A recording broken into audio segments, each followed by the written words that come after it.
Revision topic: combustion. Combustion is the process when a substance reacts with oxygen at a particular temperature called as ignition temperature to give off heat and light. कभी कभी इसके साथ unburned carbon particles भी produce होते हैं जिसे हम suit कहते हैं, जो कि एक ब्लैक कलर्ड का सब्सटेंस कभी कभी हमारे खाने के बर्तनों पे नीचे की ओर लगा हुआ होता है, वो अनबर्न्ड कार्बन पार्टिकल्स होते हैं। इग्निशन टेम्परेचर क्या है? The lowest temperature at which a substance catches fire. किसी भी सब्सटेंस को फायर कैच करने के लिए एक पर्टिकुलर टेम्परेचर की ज़रूरत होती है, उसे हम उसका इग्निशन टेम्परेचर कहते हैं। जैसे यहाँ पे हमने एक स्केल बनाया हुआ है डिग्री सेल्सियस का, यहाँ पे हमने रूम टेम्परेचर दिखाया है 27 डिग्री सेल्सियस और कुछ और भी अलग टेम्परेचर्स भी दिखाए हुए हैं।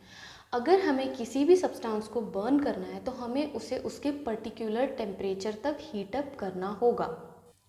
लाइक फॉर एग्जाम्पल, अगर हम वुड की बात करते हैं तो वुड का इग्निशन टेम्परेचर है 300 डिग्री सेल्सियस। मीन्स अगर आपको वुड को बर्न करना है तो आपको मिनिमम टेम्परेचर 300 डिग्री सेल्सियस का चाहिए। अगर आप वुड को रूम टेम्परेचर जो कि 27 डिग्री सेल्सियस है उस पर रख देते हो, जैसे कि हम लाके हमारे घर में कभी लकड़ी रख देते हैं, तो क्या उसमें आग अपने आप लग जाती है?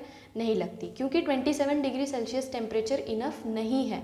अगर हमें वुड को हीट करना है तो हमें उसका टेम्परेचर इंक्रीज़ करना होगा जब तक कि वो 300 डिग्री सेल्सियस तक ना पहुंच जाए।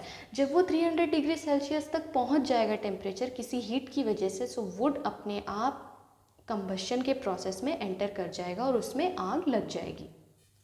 सिमिलरली अगर हम पेट्रोल की बात करते हैं तो पेट्रोल का इग्निशन टेम्परेचर है 240 डिग्री सेल्सियस, 246 डिग्री सेल्सियस। सो अगर हम उसको रूम टेम्परेचर पे रखते हैं तो रूम टेम्परेचर पे पेट्रोल को अपने आप तो आग नहीं लगने वाली।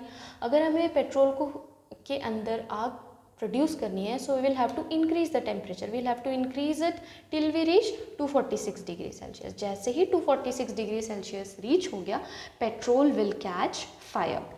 But there is a substance which can catch fire just by keeping it open in the room temperature, that is the sodium. Sodium एक ऐसा मेटल है जिसका इग्निशन टेम्परेचर हमारे रूम टेम्परेचर के जितना ही होता है।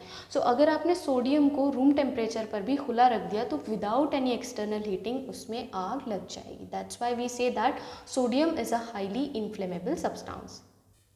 सो इससे हम क्या कंक्लूड कर सकते हैं? A substance does not burn until ignition temperature is reach. जब तक आप इग्निशन टेम्परेचर तक हीट नहीं कर दोगे कोई भी सब्सटेंस में आग नहीं लगने वाली। Below it the substance does not burn. वो सब्सटेंस अपने इग्निशन टेम्परेचर तक पहुंचने से पहले बर्न नहीं कर पाएगा।